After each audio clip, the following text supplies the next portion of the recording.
আসসালামু আলাইকুম ভিউয়ার্স, আজকের পর্বে আপনাদেরকে একদম বাংলাদেশি ফাস্টফুড স্টাইলে চিকেন স্যান্ডউইচ তৈরি করে দেখাবো। তবে আজকের স্যান্ডউইচে আমি কোনো প্রকার মেয়োনিজ ব্যবহার করছি না। মেয়োনিজে ডিম থাকার কারণে অনেকেই এটা পছন্দ করেন না, তাই আজকে এক ধরনের হোয়াইট সস দিয়ে আজকের এই স্যান্ডউইচটা তৈরি করে দেখাবো। তবে হোয়াইট সস দিয়ে তৈরি হলেও এর স্বাদের কিন্তু কোনো ঘাটতি হবে না। বাচ্চার টিফিন বা সকাল বিকেলের নাস্তার জন্য এই স্যান্ডউইচটা একদম পারফেক্ট। চলুন তবে আর কথা না বাড়িয়ে আমরা মূল রেসিপিটা দেখে নিই। হোয়াইট সস তৈরির জন্য চুলায় একটা প্যানে দিয়ে দিচ্ছি 1 টেবিল চামচ পরিমাণ বাটার। একদম লো আঁচে বাটারটা এবার সম্পূর্ণ গলিয়ে নিতে হবে।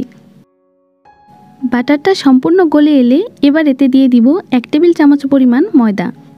ময়দাটাকে এবার বাটারের মধ্যে খুব ভালো করে ভুনে নিতে হবে। আর ময়দার পরিমাণটা থাকবে খুবই সামান্য, 1 থেকে 1.5 টেবিল চামচ। আর চুলার আঁচটা কিন্তু অবশ্যই একদম লোতে রাখতে হবে, না হলে কিন্তু এটা পুড়ে যাবে।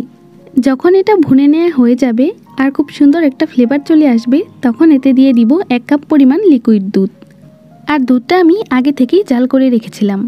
তারপর এগুলোকে নেড়ে চেড়ে খুব ভালো করে মিশিয়ে নিতে হবে।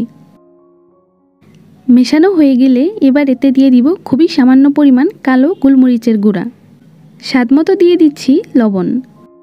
1 চা চামচ দিয়ে দিচ্ছি চিনি। চিনিটা কিন্তু অবশ্যই দিবেন, এটা দিলে টেস্টটা বহুগুণে বেড়ে যায়। এখন এটাকে অনবরত এরকম নেড়ে চেড়ে যেতে হবে, নইলে কিন্তু এটা নিচ থেকে পুড়ে যেতে পারে। কিছুক্ষণ নেড়ে চেড়ে নেওয়ার পর যখন দেখবেন এটা এরকম ঘন হয়ে এসেছে, তখন এটাকে চুলা থেকে নামিয়ে ফেলতে হবে। চুলা থেকে নামানোর সাথে সাথে এটাকে আরেকটা বাটিতে ঢেলে নিচ্ছি, তাহলে এটার বেশি ঘন হতে পারবে না। আর সেই সাথে তৈরি হয়ে গেল আমাদের খুব সহজেই আর অল্প সময়ে তৈরি হোয়াইট সস। স্যান্ডউইচের ভেতরের পুরটা তৈরির জন্য আমি মুরগির বুকের মাংস আদা রসুন আর লবণ দিয়ে সেদ্ধ করে তারপর হাত দিয়ে এটাকে এভাবে ছিঁড়ে নিয়েছি। আর এখানে 1 কাপের মতো চিকেন আছে। এখন এতে দিয়ে দিচ্ছি 1/3 কাপ গাজর কুচি। আর গাজরটা একদম মিহি কুচি করে কেটে নিতে হবে।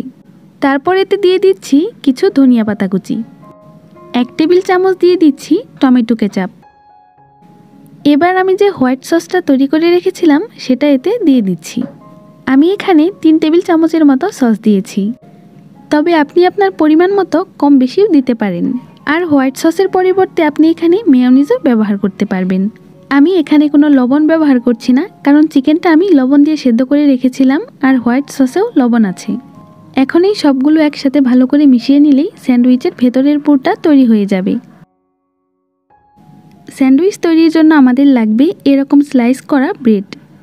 এখন এই ব্রেডগুলো থেকে আমি সাইডের যে শক্ত ব্রাউন অংশটা থাকে সেটা কেটে ফেলে দিব। চাইলে আপনি এটা রাখতেও পারেন, তবে এটা না থাকলেই কিন্তু স্যান্ডউইচটা খেতে বেশি মজার হয়। একইভাবে আমি সবগুলো ব্রেড থেকে সাইডের এই শক্ত অংশটা কেটে ফেলে দিব। সবগুলো ব্রেড কেটে নেওয়ার পর সাইডের যে বাড়তি অংশটা বের হয়েছে, চাইলে এগুলো ফেলে না দিয়ে এটা দিয়ে আপনি ব্রেড ক্রাম্বসও তৈরি করে নিতে পারবেন। এখন আমি স্যান্ডউইচগুলো তৈরি করে নিব, আর সেজন্য স্লাইস করা একটা ব্রেডের উপর আগে থেকে তৈরি সেই চিকেনের পুরটা দিয়ে দিব। পুরের পরিমাণটা আপনি চাইলে কম বেশি করেও নিতে পারেন। এটাকে ভালোভাবে ব্রেডের চারপাশে এভাবে ছড়িয়ে দিতে হবে। তারপর এটার উপর আবারও একটা ব্রেড দিয়ে দিচ্ছি। এখন এটাকে আমি কোনাকুনিভাবে কেটে নিচ্ছি।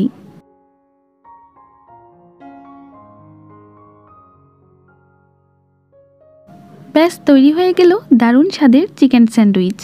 সংরক্ষণের জন্য এটাকে একটা প্লাস্টিক র্যাপ বা ফয়েল পেপারে মুড়িয়ে ফ্রিজের নর্মাল চেম্বারে রেখে দিতে পারেন। আর এভাবে রেখে দিলে এটা 2 থেকে 3 দিন পর্যন্ত ভালো থাকবে। তবে খেয়াল রাখতে হবে এর ভেতরে যাতে কোনো বাতাস না ঢুকতে পারে, তাহলে কিন্তু ব্রেডগুলো শক্ত হয়ে যাবে। আজকের এই সহজ রেসিপিটি কেমন লাগলো তা কমেন্ট করে অবশ্যই জানাবেন।